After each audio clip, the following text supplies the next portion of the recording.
За төслийн үед 17 оноос үргэлжчихсэн. 17-18 оны байдлаар нийт 12 тохиолдолд 11 сэтгүүлч торгуулсан байлээ.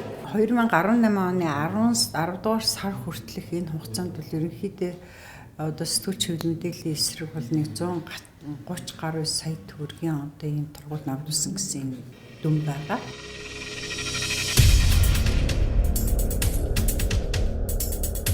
Ажил хэргийн нэр хүндээ гутаанд оромжсон худал мэдээллийг гэдгийг гутаанд оромжсон тэгээ худал гэдгийн хооронд бол ямар нэг таслал алга юм. Тэгээ ингээд таслалгүй болчихороо энэ нэг л багц цогцлын болчиход байгаа юм л да. Одоо мэдээлэл нь худлаа байх хэвээр, гутаанд оромжлсон байх хэвээр. Тэгээд тэр нь олон нийтэд төгсөн байх хэвээр. Өөрөөр хэлбэл хоёр буюу түүнээс дээш итгэхэд тараагдсан байх. Ямар нэгэн хэрэгслэр тараагдсан байхыг шаардаад байна л да. Тэгэхээр энэ бүх нөхцлүүдийг хангаж ижил хүнийг шийдэх гэдэг юм. А гэтэл чи одоо ингээд зөрчлийн хуулийг хэрэгжилж байгаа эрх бүхий албан тушаалт буюу цагдаагийн байгууллага бол тэгж үзэхгүй байгаад байна шүү дээ. Ерөнхийдөө л ийм зөрчлийн агуулга харагдах юм бол зөрчил гэж үзээл нийт ялангуяа хэвлэл мэдээллийн салбарт ажиллаж байгаа сэтгүүлчд бол их өртөж байна. Дасалгүй гэвэл нэг хэмжээ гэж үзсэн л дээ. Дасалтай бол тусдаа өөр зохицуулт болоод авчаа. Тэгэхээр энэ дасалгүй нэг явж байгаа бол бүх нөхцөл зэрэг хангах хэрэгтэй гэсэн үг л дээ. Доримжсон зүйл нөгөө худлаа зүйлээр доримжсон байх юм бол гүт төрчил рүүгээ орох юм зохицуулт гэж ойлгохтой доо. Тэгэхээр хаана энэ хуулийн заалтыг бол таслалтаа таслалгүй гэдэг энэ байдал дээр бичвэрийг бол техникийн бичвэрээ сайн харгалзан үзэх хэрэгтэй л гэж үзэж байна.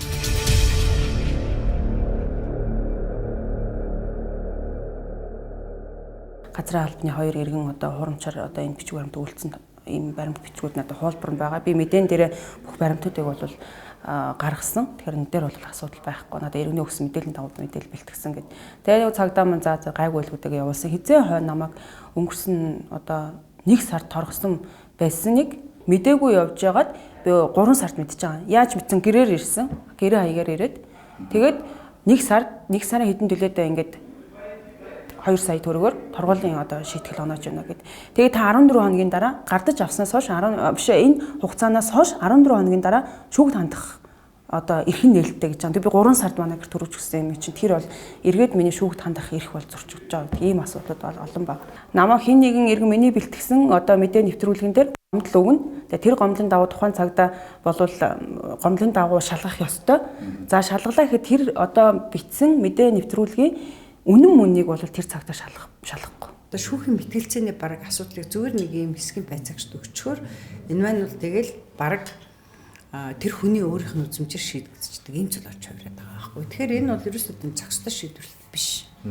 Тухайн цагдаа нийгмийн зөрчлийн тухай хуулийн дагуу ийм одоо шийдвэрийг гаргах эрх мэдэлтэй этгээд болж байгаа учраас энэ талаар бол мэрэгжлийн хэмжээний мэдлэгтэй байх эсвэл мэрэгжлийн хүмүүсээс зөвлөгөө авдаг байх шаардлагатай. Аймгийнхан тал хувийн шүлхийд нэрвэгдсэн ийм байдалтай байсан. За ийм байдалтай байхад засаг дарга нь одоо гадаадад ажиллаад тий аялаад явж ин гэдэг бол тэр аймгийн засаг даргын хариуцлагын асуудал. За тэр засаг дарга маань болохоор юугаа аваад ажиллаа аваад жил гаруй болсон байсан. Бараг 15 удаа гадаадд аялсан байна гэж битсэн.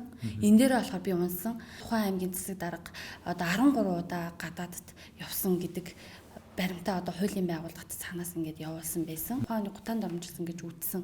Үзэж зөрчлийн хуулиар 2 сая төгрөгөөр торгоод байгаа шүү дээ. Үгүй үнэхээр төсөө мөнгөөр ингээд байн гадаад яваад байгаа бол тэр чинь төсөө хөрөнгөйгөө шүү дээ тийм ээ зориултын бусаар зөв бусаар хэрэгжилж шүү дээ. Ашиглаж шүү дээ. Тийм үү? Тэгэхээр тэр асуудал нь гол юм уу? Тийм ээ? Эсвэл тэр 15 16 2-ын зөрүү байна уу? Тийм ээ? За энэ тэгээд аль нь илүү олон нийтийн эрх ашигт нийцсэн бэ гэдэг дээр л шийдвэр гаргах хэрэгтэй байна. Стандартт хэмжилсэн газраас нийт намайг 6 удаа зөрчил болон эрэггүй илгээр шалгуулсан байгаа. Эрэгний цагдаа төгч хандаж тэгээд 6 хэрэгдээ шалгацсны 5 дээр нэгэн буруу гүйж үзсэн. Нэг дээр нь буюу тэр нэг автомашин осолдсон хэргийн тухай шийдвэрийг мэдээлсний төлөө Баян зөвхөн цагдаагийн хоёрдугаар хэлсэн тэслэгч хэг чинь намайг бол манай байгууллагыг 20 сая төгрөгөөр торгосон байгаа. Яг энэ хэрэг ингээд шийдэгдээд явж байгаа хугацаанд бол Баян зөвхөн цагдаагийн хоёрдугаар хэлсэн хэсгийн цагдаагийн байцаагч цагдаагийн хос тэслэгч хос хоёр гих чинь бол хувь хүний нууцд хамаарах мэдээллүүдийг одоо овог нэр эгестийн дугаар, гэрийн хаяг, машины дугаар бүхний мэдээллийг одоо стандарт хэмжил зүүн газрын хуулийн төлөөлөгчид өгж нөгөө хүн маань өгсөн байдیں۔ Гэтэл нөгөө хүн маань одоо миний нэрийг миний зургийг тухайн мэдээлэлтэй ингээ эвлүүлээ захин машин байлуулсан байж болшгүй гэдгийг би одоо дахиж шалгуулж байгаа. Хэвлэл мэдээллийн хэрэгслийг чөлөөтэй байлгаад хэрэггүй юм байна. Чөлөөтэй байлгах нь эрх баригчдад өөрсөнд нь ашиггүй юм байна гэдэг ийм ойлголт бол авшраад байна гэж харж байгаа. Зөв бусаар байна шүү дээ, тийм ээ. Янз бүрийн хэрэгт ингээ орооцолцоод тэрний сэтгүүлч гаргаад тавингууд байна шүү дээ, тийм ээ. Одоо тэрнийх нь эсрэг ингээд нийгэмд байгаа шүүмжлэлийг сармжуулахын тулд ингээд одоо байгаа хуулийг ба шүү дээ, тийм ээ. Өөрийнхөө зорилгот уруулаа ашиглаж ч юм уу тэгэд ч болохгүй байхгүй. Гомдол өгвөл зөрчлийн хуулиар 2 сая дуулах. За тэгэл байгууллага бол 20 сая дуулах. Ийм дотлуулууд аюул их байлаа. 20 сая төгрөгийн дараа буцаад босоод ирэх одоо хэвлэл мэдээллийн хэрэгсэл хөдөө орон нутагт байна уу? Тэр орон нутагт ажиллаж байгаа хэвлэл мэдээллийн сэтгүүлчд бол тийм олон биш. Одоо тэр аймагтаа танигдсан 3 гарын 10 багтах гэдэг. Тэрний дуурсан болгоны тэгээ гаргасан болгоны одоо ёс зүйн юу зөрчлийн хуулиар дуулаад торгоолох юм бол тэнд үнэхээр одоо энэ иргэдийн мэдээлэл авах, мэдээлэл хүртэх энэ асуудал хаагдаад эхэлнэ. Чи олон нийтэд үннийг л хэлэх хэрэгтэй байхгүй. Үнд нийцсэн мэдээлэл өгөх хэрэгтэй. Гэтэл ба шүү дээ, тийм ээ. Чи хууль бус үйл ажиллагаа хээл хах хууль, зохисгүй буруутай үйлдэлүүдийг харсаар байж ш тэрийг дуурахгүй бол чи ёс зохио үүргийг зөрчиж байгаа биз. Дуурчи гэхэр зэрэг ба шүү дээ, тийм ээ. Янз бүрийн хатуу хуультай бол чи өөрөө өөрийгөө цагдаад эхэлнэ шүү дээ. Чамд айдас би орчин. Тэгэнгүүт за шиг энэ хараа айгүй бол би ингээд юу яач эрүүгийн хуулиар шийдвэрлэчих, эрүүгийн хэрэгтэн болчих магадгүй. За эсвэл ба шүү дээ, тийм ээ. Энэ зөрчлийн хуулиар ингээд торгуулчих магадгүй. Ингээд сэтгүүлчд байх байж тэр айдас нь нэмэгцээр хагаад өөрийгөө ингээл цагдаа хяндаг болчихно. Гэхдээ тэгэхээр ямар нэгнийх нь нөгөө үнэ мэдээлчих гад гэшлэх юм. Бүгд тийм болчихвол. Тэгээ яг энэ зөрчлийн хуулиар ерөөсөө цагдаа дуудагдаа явуудахаар нэг л зүйл дээр бас үлдээ жоохон шантрах ийм хандлага бол ажиглагдах юм билээ. Ганц ер нь би гэлтгүй сэтгүүлчдэд ерөөсөө энэ үнэн мөннийг хайгаад явъя. Нотлох баримт цуглуулад явъя. Энэ хүний энэ одоо хууль бус үйлдэлийг дэлгий. Ер нь нийтийн эрх ашигын төлөө би ингэж ажиллая гэдэг зүрх одоо зориг бол үнэхээр мохох шинжтэй болж ирнэ. Ер нь хүсээгүй. Өстой тэгвэл энэ нөгөө нийтийн эрх ашигын төлөө ажиллах нөгөө олон сэтгүүлч зоригтой сэтгүүлчд байхгүй болно шүү дээ. Яг ингэж сэтгүүлчдийг мохоогоод нухчин дараад их юм бол өчнөө торгууллаа тэр өмнөх торгуулаа төлж чадаагүй байна. Тийм ээ. За байгууллага бас торгуулад явах юм уу яах юм. За одоо шиг энэ нөгөө баримт байна да. За энэ гэхдээ одоо аюул бол гомдол яалтчгүй гомдол мэдүүлэл ороод ирнэ. Тэгэл цагдаа намайг торгоно. Эсвэл байгууллага торгоно. Нэг бол энийг орхич.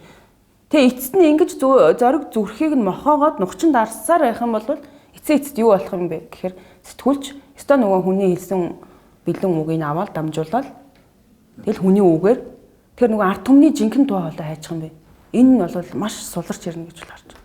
Тэр сэтгүүлч гэхээсээ илүү нийгэм ард иргэд хохирно. Энэ талаас бодох юм бол хандлага их буруу тийшээ их явах юм бол нийгэм аяндаа гажууд одоо нийгмийн хөгжил гажуудалд авах юм. Үр дагавар нь бол их хүнд.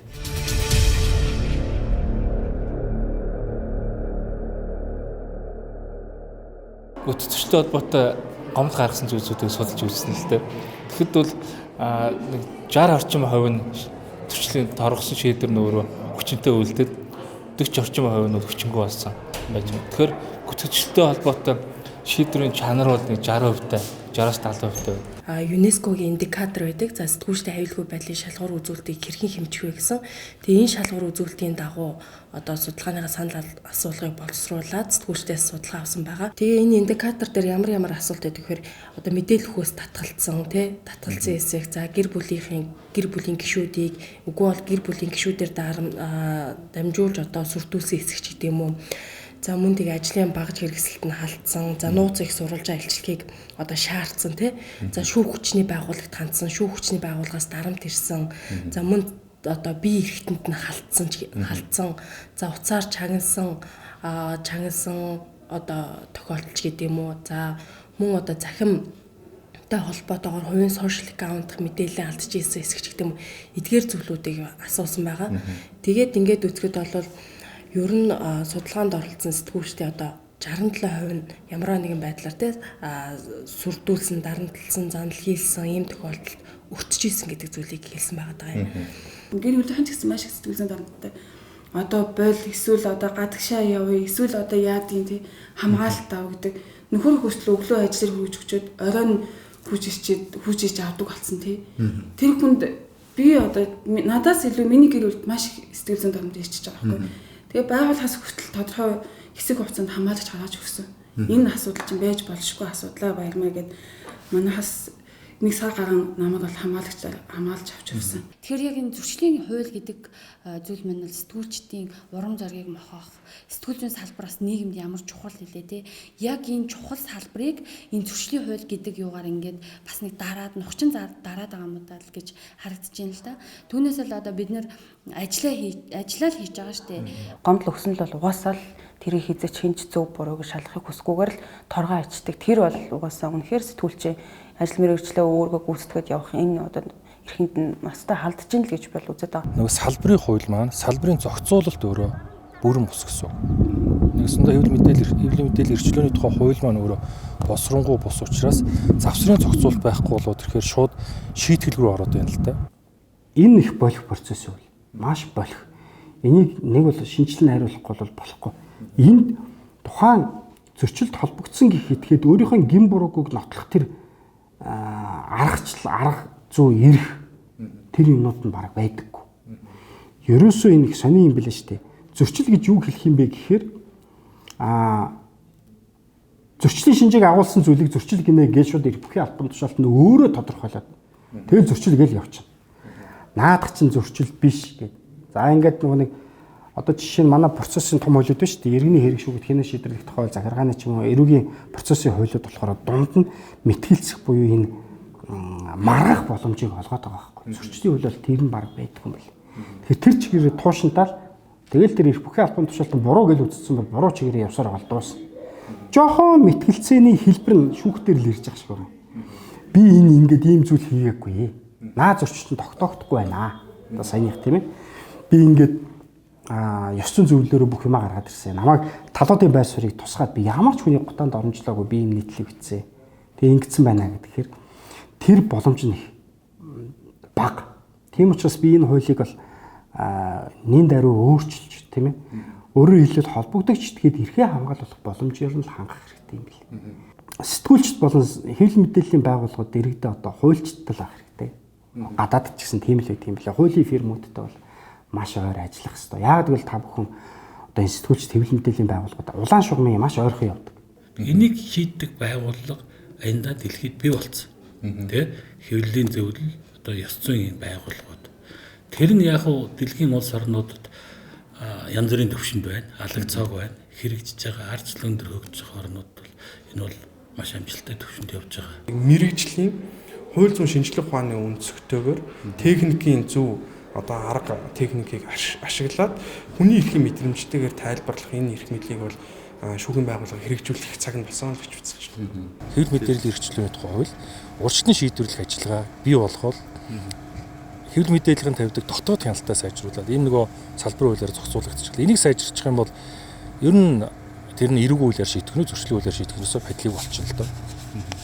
Шүмж өртөнхий бүлэг байнгын хараа хяналтанд очих учраас би ийм юмруу очих юм уугүй юу гэдгийг тэр хүн шийтгэл хэрэгтэй. Нэгэнтээ сонголтоо хийгээ шийдсэн болов шүү дээ, тийм ээ. Юм бүхэн дээр гоншихнууд амаргүй л байгаа байхгүй юу? Гэхдээ би юу шүү дээ, тийм ээ. Тэр хүмүүст та нарын нэр хүнд хамаагүй гэж хэлж байгаа юм биш. Гэхдээ тэрийг хараа өөрт чинь нэр төр хэрэгтэй бол энийгээ шүү дээ, тийм ээ. Өөрөө байнга хамгаалаач. Өөрөө энийг хамгаалаач, нэр цэвэр байгаач, тийм ээ.